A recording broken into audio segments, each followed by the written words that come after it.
Hello, all you positive heads out there. It's so good to be back with all you beautiful reflections of the one source consciousness that creates and animates all things. If you're new to this podcast, of course, we are super happy to have you here, and we just ask that you bring an open mind and heart to your listening experience and to be prepared to explore vantage points that I'm convinced will help shift or solidify your current understanding of the ultimate nature of reality in a way that is extremely empowering. Speaking of exploring powerful perspectives, I'm super excited to announce the release of my very first book, The Golden Key: Modern Alchemy to Unlock Infinite Abundance. If you're ready to alchemize the circumstances in your life so that your abundance expands to an entirely new level in 2021, head over to goldenkey.gift to download the audio or ebook as my gift to you by using the code POSITIVEHEAD.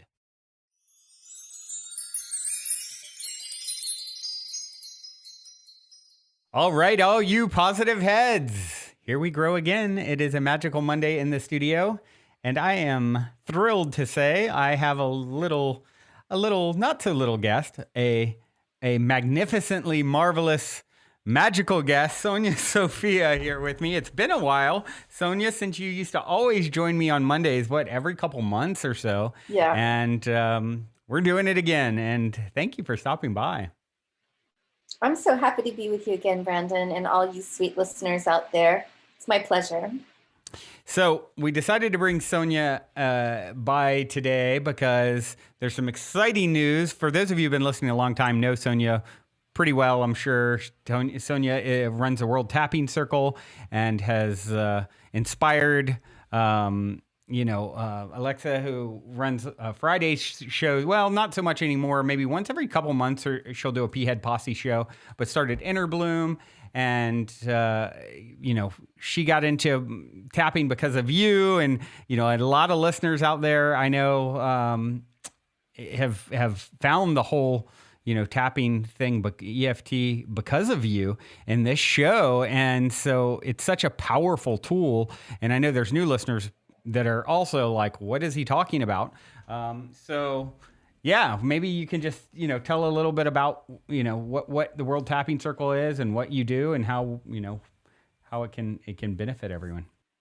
Yeah. So the World Tapping Circle came out of adventures on the inner plane, helping myself digest and process what was going on in my own life. And I kept looking for tools that were more and more efficient and that would yield long-term results. And EFT landed on my doorstep during a time of immense trauma for me, and it shifted me in record time. And I just sort of set everything aside and said, what the heck is this?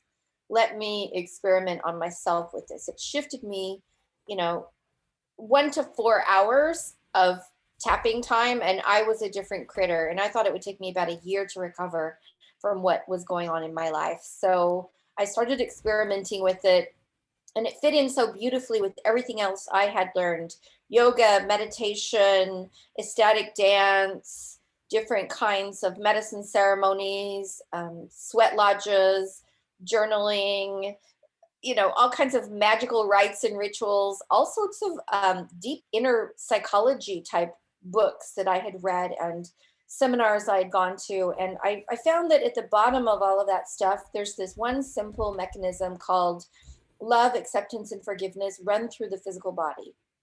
So EFT allows you to access the physical body through tapping physically on the meridians, activating the electrical current, helping you access the data that's stored in the cells and in the nervous system.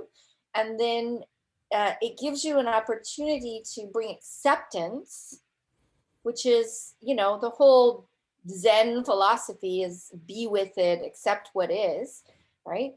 And then in that moment of deep acceptance, when your body really gets it, you go into a transcendental moment, and it finishes the process where people usually get stuck either in resistance or just being with it. There's this process called love.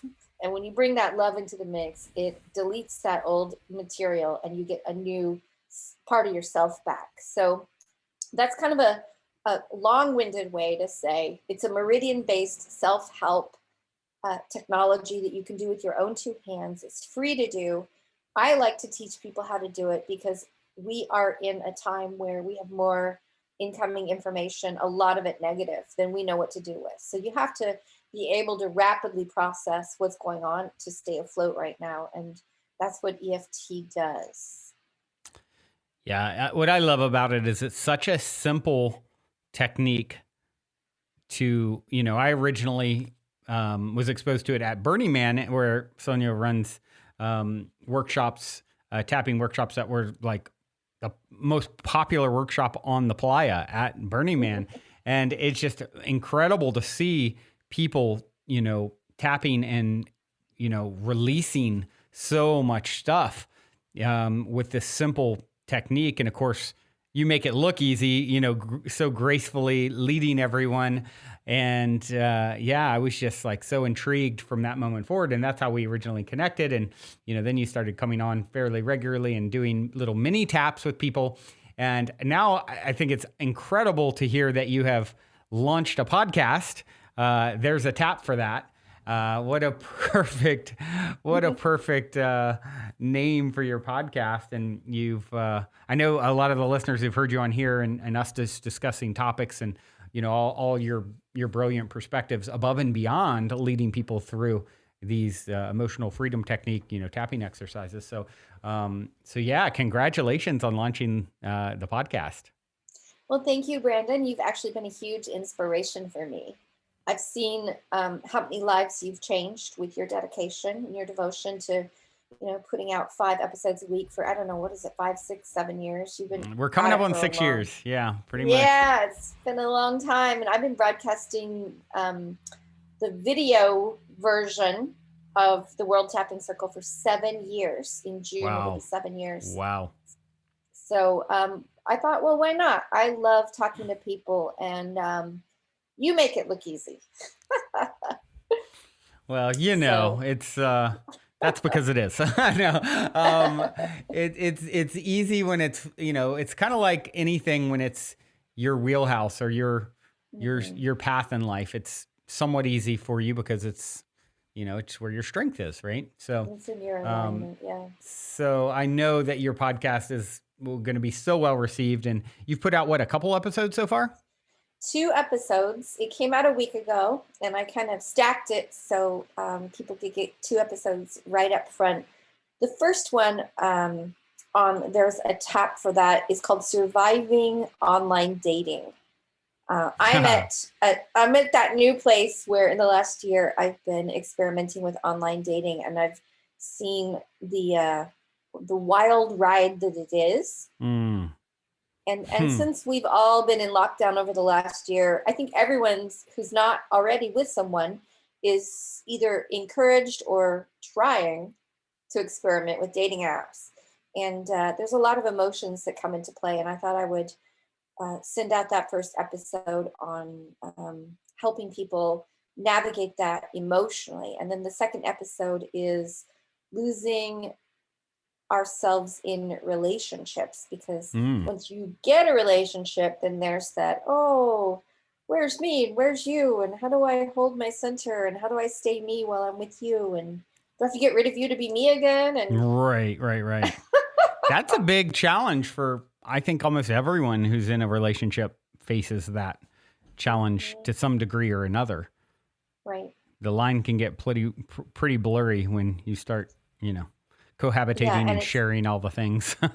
And it's subtle. It's one small decision at a time, and it sets a precedence. And then pretty soon, you've sort of scooted yourself sideways up against the wall, and there's all this space for someone else that you're being nice.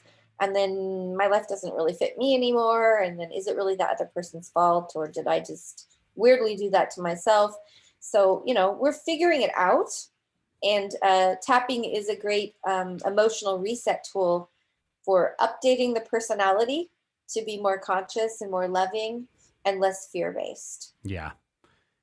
Well, I'd love to hear, I haven't had a chance to listen to these episodes, but I'd love to just hear, and I know there's people out there who, it's great because you started the first 2 episodes with Well, here's what you're dealing with if you're single. Here's what you may be dealing with if you're in a relationship. So maybe you can just give a little, abbreviated insight into some of the things that you share there, because I know everyone listening pretty much falls into both of these buckets for the most part. Or the single person who's like, I'm not online dating, I don't care, and that's cool too.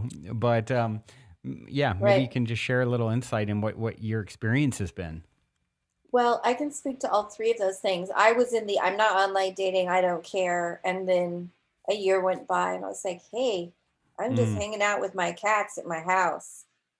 And everything else in my, things are working. My work is working. I'm very blessed in that way. And, I've got my physical environment, my finances are working. But there was a sense of loneliness that was slowly creeping in. That was a sense of I need to interact at least with one person at a deep enough level to keep watering the flower of my heart. yeah. And it's humbling. We all like to get out of the codependent phase where we're like, I have to have a relationship or I'm no one, and I can't even accept myself if people aren't seeing me as successful in relationship. Eventually you move through that and you say, I am good on my own, and you feel it. And then there's that next phase of preference of saying, and I would do better if rain fell on my garden. I would do better if Mm-hmm. there were cuddles and kisses and someone to check in with on the daily. And that's a humbling moment, because all of us like to be like, well, we're Americans, we're invincible, we're islands unto ourselves, we're independent Mm-hmm. thinkers. And the truth is we're meant to be held and loved and touched and cared for. And it really doesn't matter how old or young you are. I don't think that desire ever goes away. So, that's something I'm addressing in these taps, saying, yes, it's a humbling moment to say, okay.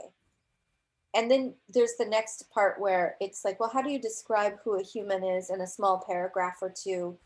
And how do you show somebody's life, your own life in particular, with a few photographs? Mm.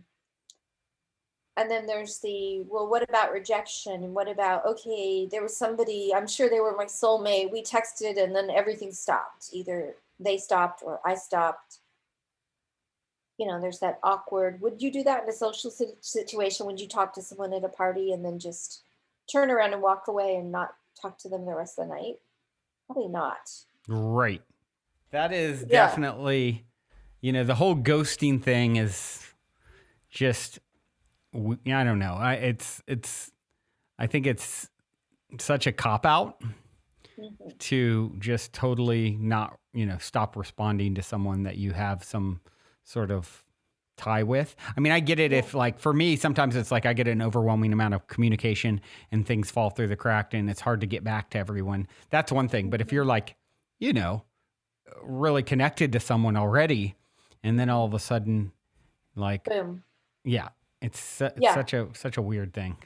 And we never know. We don't know if it's like, well, somebody's, friend just died, or they just got overwhelmed and their nervous system shut down and they turned off the app, but the app doesn't show you that they've turned it off. Or Yep. maybe they met someone else and they don't know what to do and they sort of want you Yeah. waiting in the wings in case this other date doesn't go through. There's just so Right. many Right. so many levels to it that we get to emotionally deal with, including having a few successful dates and then being like, well, now that this possibility is on the table, part of me feels super excited, wants it to work. And then also part of me is saying, oh my gosh, here's the smallest little reason why I should pull back and say no. And I think both people are doing that, Yeah. remembering past hurts. And this is the point of tapping, is that if you have a tool like EFT in your pocket and you know how to use it and you use it consistently, your heart can't actually stay permanently damaged. And the number one reason people have for not getting in relationships is their track record of relationships is still causing them pain when they think about, the last person that they were with, or the person that dumped them, or the person that lied to them or cheated on them, or, betrayed them in some way, or they ended up building a life with and then they were bored with. There's so many reasons why people are hesitant to get back into a relationship, but they're actually based on past experiences. So if you know how to process that stuff, you actually get to come to the party with a clean slate, like a teenager, and an open heart, which is very exciting to have and also very attractive. And to say, you know what? I am going to have to go on a lot of dates. I am going to have to sort through various people that I didn't meet in a natural setting. So they're going to be a larger range of people that may or may not fit. So I'm going to need a strong, resilient nervous system. So we really do have to learn to process excitement and disappointment in order to connect on the levels that we want to connect through online dating. Yeah. Yeah, absolutely. And, you know, the way I see it is if someone, anytime something doesn't work out in my life, dating, you know, whatever it is, I think that one of the most empowering things that I can tell and the story that I can tell is, okay, well, that was a close call or looked, you know, I think a lot of times with dating, I think back on it and it's like, close, but no cigar, you know, kind of almost, but just not quite there. And it's like, if you really liked someone or admire someone or anything in your life that you really want to call in, and then it just kind of falls flat. It's like, okay, well, so if it's going to be something even better than that for me, I have something to be excited about. And I found that's a great story and way to spin it to, you know, really serve me.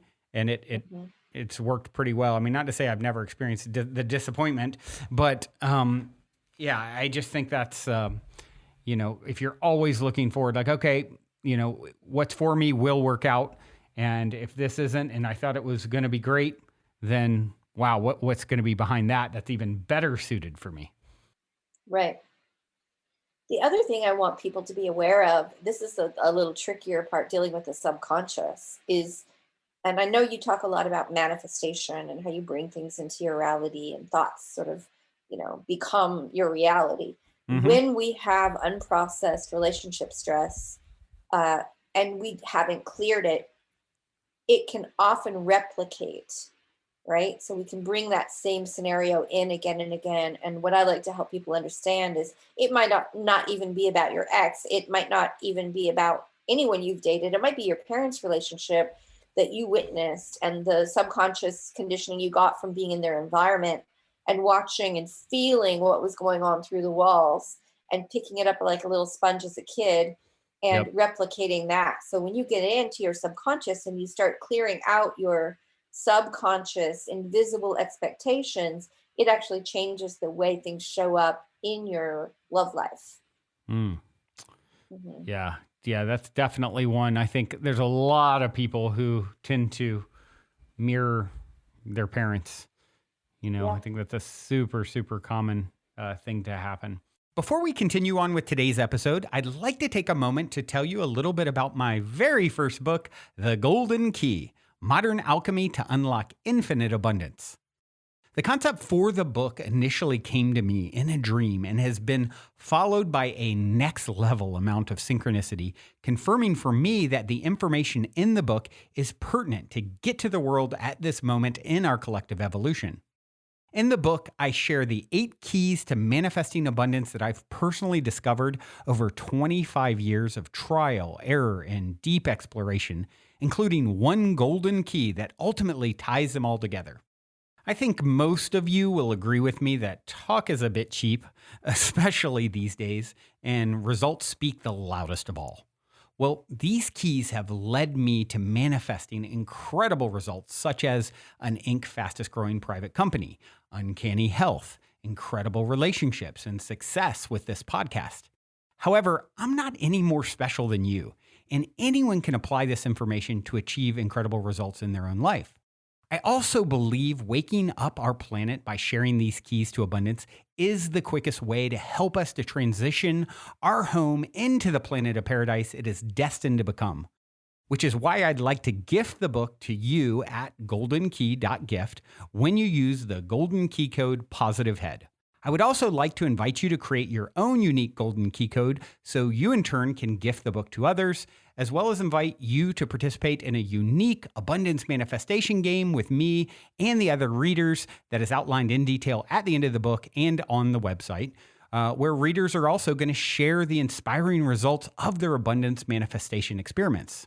Lastly, I'm going to practice what I preach by sharing 50% of the abundance generated from the golden game and sale of the other golden goodies on the website with you and all the other readers. So if you're ready to alchemize the circumstances in your life so that your abundance expands to an entirely new level, head over to goldenkey.gift to download the audio or ebook as my gift to you by using the code POSITIVEHEAD. Also, if you end up loving and appreciating your gifted copy of the book, please take a moment to go to Amazon and give it a review, which will greatly help me reach and unlock more hearts with the Golden Key.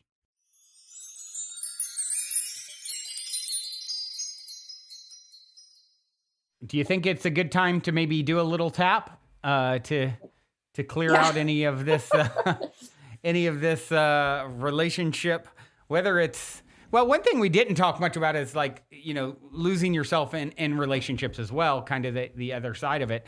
Maybe we should talk about that for a minute and then we can do a little tap. Sure.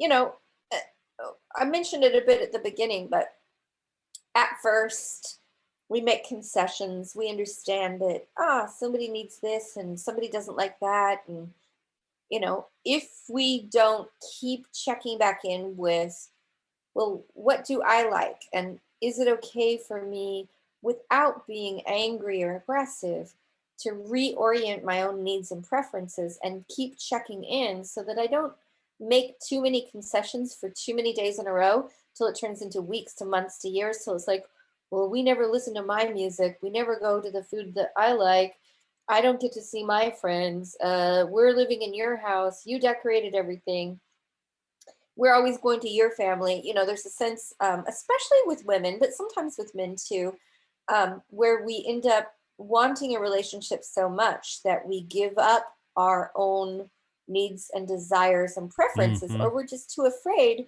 at the beginning of a relationship to mention what they are because we want to be agreeable. Yeah. So we want to get along. I was like, oh, I like that too. It's like, well, yeah, I do like it, but it's not the only thing I like. Right. So having the courage to basically face the fear of being alone, which is what's hidden there at the bottom. If I tell you, I like to do this on Saturday and you like to do that on Saturday, and we do what you like regularly for a while, and then it becomes the expectation and a habit. And I never say, I miss doing what I like doing. I want to do what I like doing too, because I'm afraid of your disapproval, or I'm afraid that you're going to leave me, or I'm afraid you're going to find someone cuter, younger, sexier, whatever.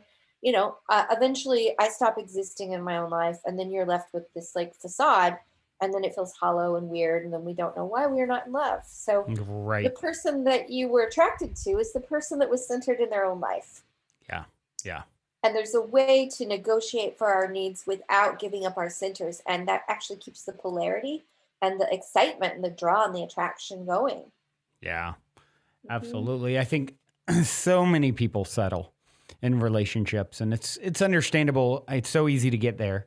And, the problem I found is anytime I settle with what, is my truth regarding something, it's like I've done it, and then it turns into resentment, and then it turns into bitterness, and then it turns into, it's not, the end result isn't really good. I mean, not to say there's never a time and place for compromise, right? Of course there is, but, things that are fundamental to you,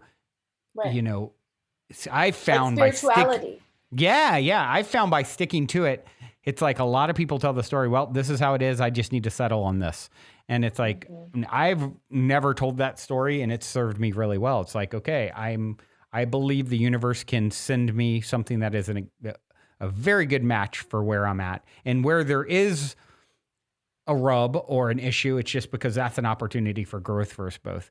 And so I've just continued to, live my truth, which hasn't always been the most conventional road either. And it's, ultimately by being authentic to myself though, and authentic to my partner, it's all in all, I can say I'm very glad that I've done that. Yes, I second that. And the other thing I want to say is that relationships are are often for phases in our life. I'm Yep. not attracted to the same person I was attracted to when I was 12, Yep. nor when I was 22, nor Right. when I was 42. Yep. And now I'm in my 50s, and there's a whole nother type of person that I'm inspired by and a better fit for. Right? I'm Right. not looking to have babies, right? I'm looking to, have an exalted experience of love and help work shoulder to shoulder to change the world with somebody who also feels like that is the best thing to do with their time. Right. Mm-hmm. Yeah, for sure. Definitely that's also a big part of, I think, the issue too. People make these promises for the future of who they'll be, and till death do us part. And meanwhile, 10 years later, you're a completely different person. They're a completely different person. And, Right. Then we weave this narrative of failure around it, because when really it's not meant to last. I think one of the biggest misconceptions is that a relationship has to last forever in order to be successful. And I Right. don't believe that at all. I don't either. And if you look at the track record of most people, that bears out to be true.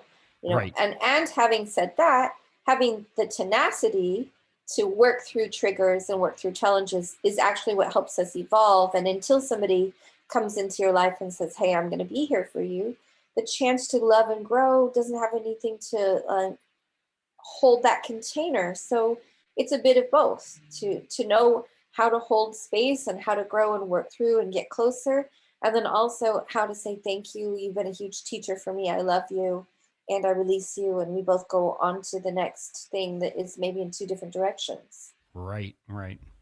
Yeah. Absolutely.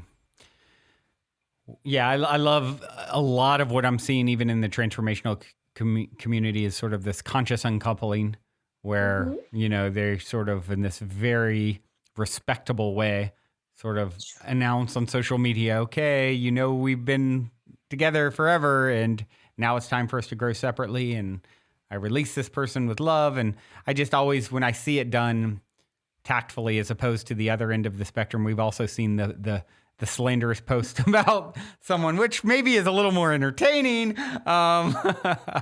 It's just, I love to see the conscious uncoupling that's happens, in our community. It's such a great example of, exactly what we're saying is like, look, you come together for a reason, a season, or a lifetime potentially. And when it becomes apparent that we're time to grow separate, I believe you come together with someone for the opportunity to grow. And when that opportunity for growth has been exhausted, a natural separation occurs. And where a lot of the pain then comes in is when we try and force, beyond that expiration date. Not to say you can't get with someone and then it's supposed to be for that whole lifetime. Certainly it could. But, saying that's the only way it's supposed to go is pretty, like you said, pretty, it's in contrary to what is actually happens with most of us. Yeah. And I think the piece that's the hardest to wrap our minds around is the relationship becomes such a big part of our identity. Yeah. We are this and we are that and we live here and we do these things and we don't do those things.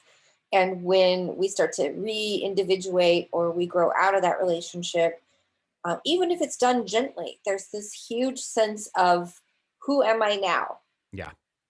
And how do I relate to the world as my own self? So, the point I want to make here is that no matter where you're at, whether you're recovering from a relationship, you're inspired to get into a relationship, you're solidly in a relationship, you're growing and finding the friction points where we still have fears or anxieties or we have limiting beliefs from our childhoods, that there is a tap for that. There is a way for you to take this little tool, EFT, and make a even though, and then fill in the blank, and I love and accept myself sandwich out of it, and get your nervous system to process that stuff so that you can flow with whatever the best thing for you and for your partnering would be. Yeah. Yeah.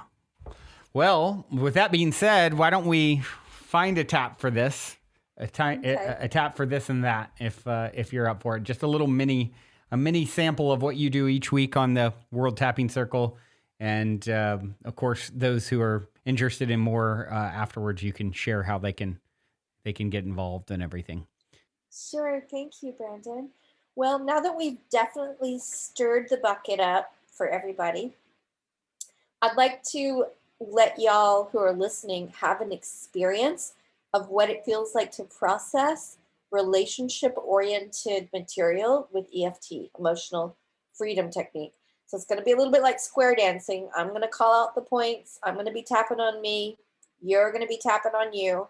And we're just going to take, 5 or 10 minutes to process an aspect of concern or worry or discontent that you have around relationship. So, Brandon, I'll ask you to turn off your mic for a minute so that people can hear themselves. Okay. And you can tap on your stuff. We won't be able to hear you, but we'll check in with you at the end and see how you feel if you want to play along. So, okay, everybody. You're going to take your fingers and find your collarbones and drop down 4 to 6 inches from your collarbones and press around in the front of your chest, upper pectoral region, feeling around for kind of a sore, sensitive spot, and give it a light massage and take a few deep breaths. And a nice big relaxed sigh, because this energy that's been trapped in your body or bouncing around has to come out somewhere, and most of it's going to come out through your breath.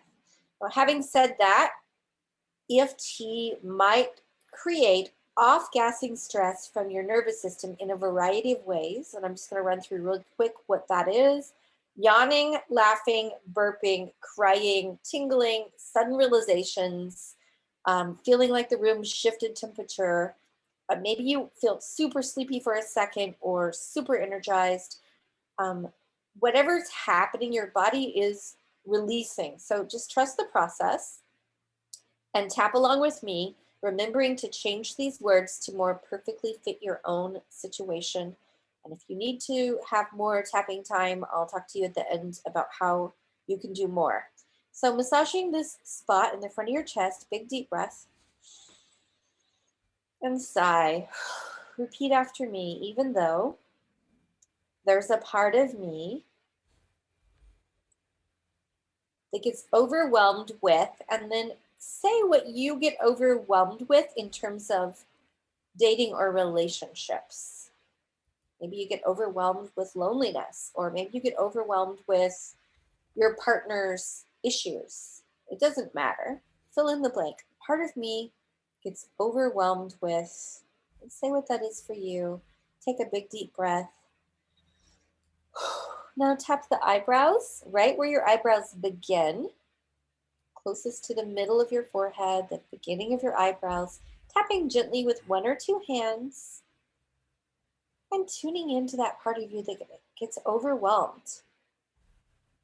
Slide down your eyebrows to your temples, tuning in again, and let's say it out loud. Part of me gets overwhelmed with, and then state your issue.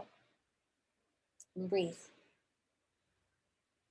And just notice how much stress you have about this issue. If you could rate it from 1 to 10, 10 being the most, how intense is this stress around relationship for you? Sliding down from the temples to the front of the cheeks, front of the cheekbones.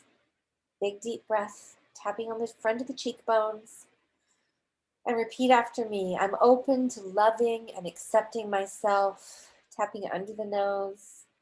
Even though I carry the stress in my body about love and relationships, tapping under the lips, on the chin, and breathing. I'm tapping the chest. Nice, loose, open fingers, making a circle on the front of the chest.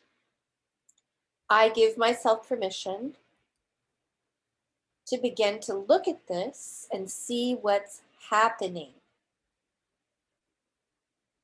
Tapping down to the front of the ribs, I begin to look at this and to see what's happening. Tapping the bottom of the rib cages and breathing.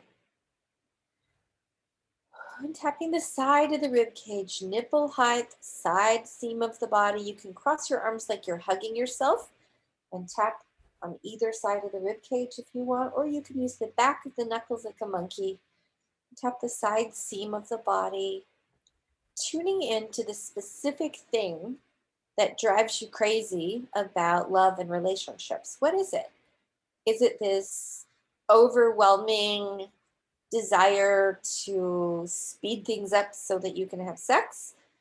Is it a feeling of mistrust that you just can't get over and it takes a really long time for someone to prove to you that they're safe?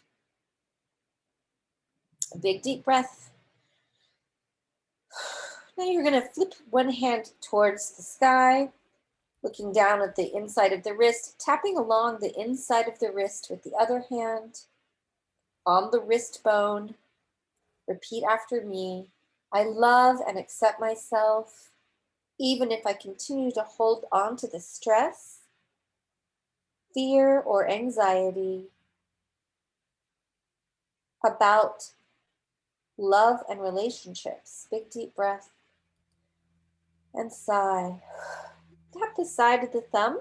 Put your hand like you're going to karate chop something, tapping the side of the thumbnail. Tuning in again. Now we're going to get really specific.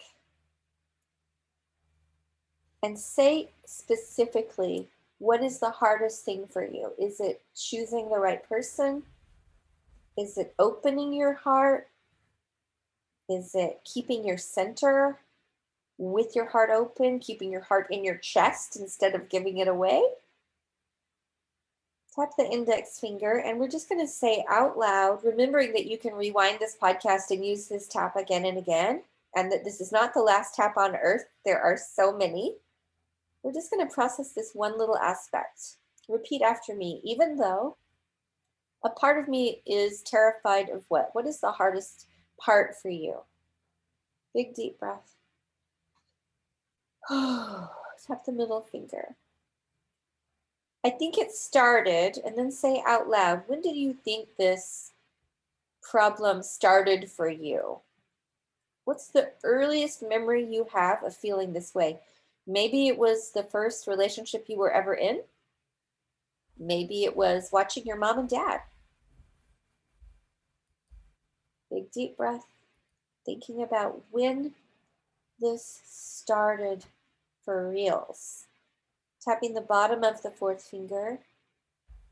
I give myself permission. Big deep breath. To release this pattern. And you're going to flip around, tapping the inside edge of the little finger at the side of the fingernail. This pattern that started when, and then say when it started. Maybe it's like when I saw my mom and dad fighting, or when this kid dated me when I was 13 or 15. Tapping the side of your hand. If you were going to karate chop something, this is the meaty part of your hand where that karate chop would land. Big deep breath. Tapping the top of the head. I give myself permission to release this stress that has accumulated in my body. Tapping on the sides of the head, the back of the head, and in my mind. Just acknowledging this stress that's accumulated that you might not have even noticed. Tap the eyebrows. And then say what you saw. For example, when my first boyfriend broke up with me, or when my mom left my dad. So tapping the temples. This relationship stress, big deep breath, that happened when, say it again and breathe. And tapping the front of the cheeks. It's okay for my body to release this, no matter how long it's been here. Tapping under the nose. I give myself permission to have a new experience. Tapping under the lips. That was just one of many experiences possible. Tapping the chest. I'm releasing any remaining tension. Big deep breath, tapping in a circle around the front of the chest, tapping the front of the ribs. Fear or anxiety, big deep breath, tuning into that moment in time. Tap the side of the ribs. It's safe for my body to release this on every level. Tapping the inside of the wrist. We can do the opposite wrist if you want this time. Tapping the side of the thumb. I release any remaining grief. Big deep breath. Tune in and see if your heart is still sad or holding on to grief, heartbreak. Big deep breath. Tapping the index finger. I accept any remaining hurt. Tapping the middle finger, side of the fingernail, big deep breath. Releasing any remaining hurt about this. And then say what you're talking about, like when I watched my mom and dad get divorced, or when, Susie broke up with me. Big deep breath.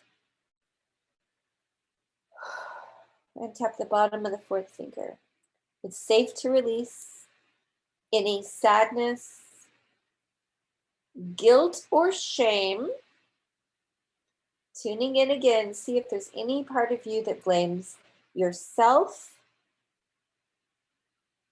or blames them. Big deep breath. And sigh. We're almost done. Hang out with me. It's working. Tap the inside of the little finger at the side of the fingernail. It's safe for me to clean out the space in my heart. Tap the side of the hand so that I can be wholehearted, open-hearted, and strong-hearted. Tapping the top of the head. It's safe for me to release any remaining fear of love. Tapping the sides of the head, the back of the head, big deep breath. Releasing any remaining fear of love and connection. Tapping the eyebrows, big deep breath again. Tapping the temples. I give myself permission to feel safe. Tapping the cheeks. To feel lovable. Tapping under the nose. We're going to say that again. Permission granted to feel safe and lovable. Big, deep, noisy breath. Just a couple more minutes, tapping under the lips. I give myself permission to feel safe. Tapping the chest. I give myself permission to feel absolutely lovable. Tapping the front of the ribs. Big, deep breath. All right. So there's a lot more we could do in a typical tapping session at the World Tapping Circle. We tap for about 45 minutes to an hour. But we're going to leave it at that for now. And check back in and see how you're doing. If you're listening to this on iTunes, I'd love to hear in the comments what this tap did for you. For example, if it was like a level 10 and maybe it's a level 8 or a level 5, maybe you felt it flare for a minute, which isn't uncommon. It might flare because you underestimated what a big deal it actually was. It went into storage, it was numb, and now you feel it and then it starts to melt. But I want you to know that wherever you're at in this little mini tap, if you felt anything shift, whether it got more intense or less intense, it means that this is a good technique for you and that there is a tap for that you can find more of these mini taps on my new podcast called There's a Tap for That.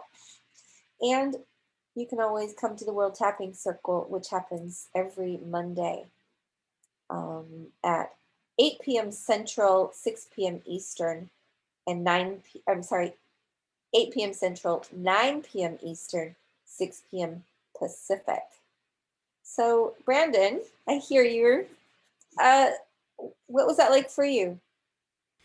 As always, it is just, it always feels like some level of release.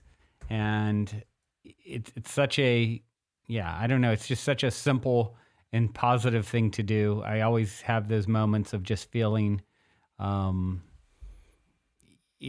opening and release and fresh energy kind of flowing in. Right.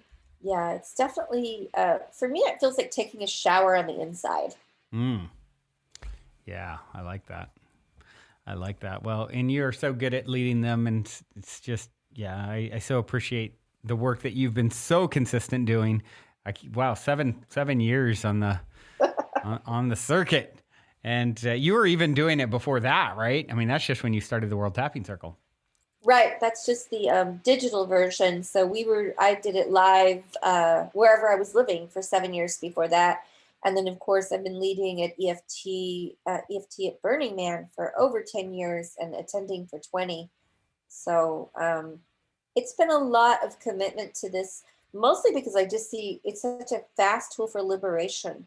Yeah. And just people who pick it up tend to thrive. And I want to see our community do well. I want to see our young people thrive. They're the next up to bat. So I feel like it's my duty as someone who's moving through time to leave a wake of goodness and people who are better because I was in the world. I want to see as an elder, I want to see the younger generation succeed and thrive and go beyond what we were able to do, Yeah, absolutely. Well, Sonya, this has been such a pleasure as always.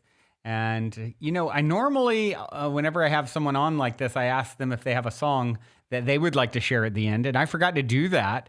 I don't know if you have a particular song that instantly comes to mind. If not, I have a great one that queued up that I could play. But yeah, anything that you would love to share. Obviously not the Beatles or anything that's like super that super mainstream. Brandon, that would get flagged. I normally give you a song, and I did think of a couple of songs, but the song I picked today, I'm actually going to play at the end of the World Tapping Circle. So I'm going to keep that for the end of my show, and I'm going to let you spice this one up with the song that fits in. Well, I have a song for you. I have a song for you that is going to, I have a feeling you will want to use at some point. So last Monday, I had a friend on who had written a poem about, inspired by my new book, The Golden Key. And he shared the poem and then asked me if I'd heard this particular artist. I had not, and he wanted to play a song and played the artist is Shrikala, and the song is really amazing. And then I connected with my ex-best friend, and it's a huge story of redemption that's happened for me over the last weeks or months. And I've shared on the show. And then synchronistically, I'm talking to him a couple days ago, and he's like, "Oh my gosh, I heard this song, and it totally changed my life. You got to check out Shrikala, the song Surrender." And I'm like, no way. I just was turned on to him as an artist a couple days ago, and so there's been some cool synchronicity. So this song, and it's perfect for you and what you do as well, because this Shrikala song that I'm going to play now is called Surrender. And it is so beautiful. I know all of you out there listening are going to love it. And Sonya, definitely check it out as well. And with that being said, until next time, everyone, thank you for tuning your beautiful brainwaves into another episode. And of course, opening your hearts as well. And Sonya, thank you for coming by. And we'll see you next time. Love you all. Thank you so much. Bye for now. Also, quickly, before we cue up today's song, I wanted to remind you to download The Golden Key, audio or ebook, as my free gift to you at goldenkey.gift using the code POSITIVEHEAD. I also wanted to remind you that I will now be doing a live Q&A every Thursday night at 6 p.m. Pacific time on the new social audio app Clubhouse. I have really been wanting to connect and interact with all of you more for quite some time, and I'm super excited to now have 2 new ways to do it. First, if you're already on Clubhouse, be sure to follow me and click the little bell on my profile and select to always be notified when I go live on the Clubhouse app. And if you'd like to connect on an even more intimate Zoom gathering once a month, now you can do that too by registering at goldenkey.gift.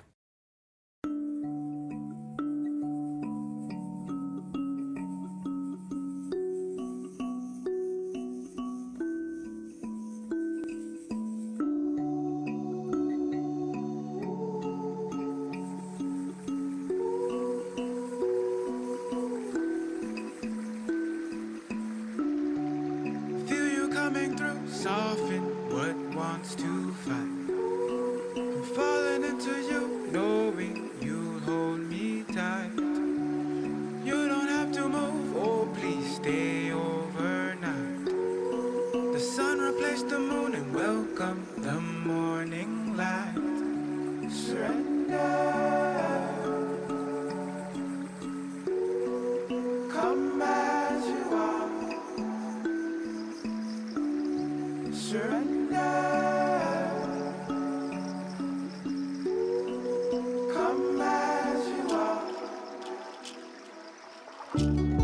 A pendulum is to and fro, in and out of source. A smile will come and go, watch it go back and forth. Here I'm all alone with thoughts of happiness forced. I'm destitute, searching for fire to light my torch. Hare Krishna, Hare Krishna, Krishna, Krishna, Hare Hare, Hare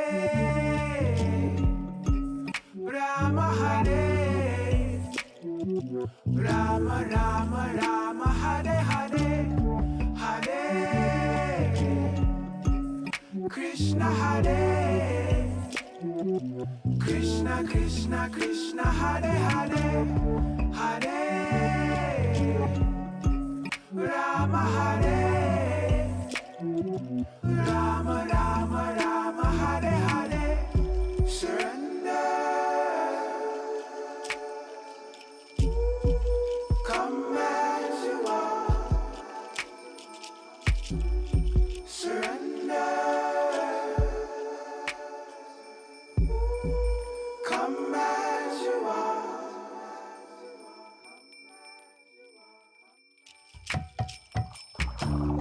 Surrender.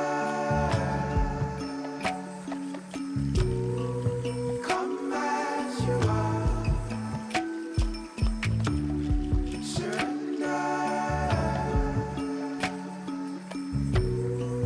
Come as you are.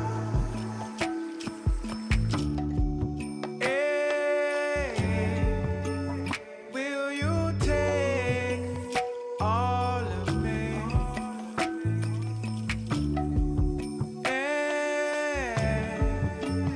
We're the family or cast away.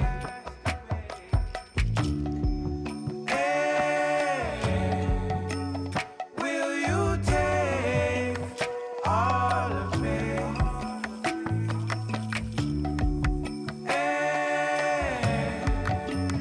No need to brace. I'm falling into your embrace. Surrender. Come as you are. Surrender. Come as you are. Surrender. Come as you are. Surrender. Come as you are.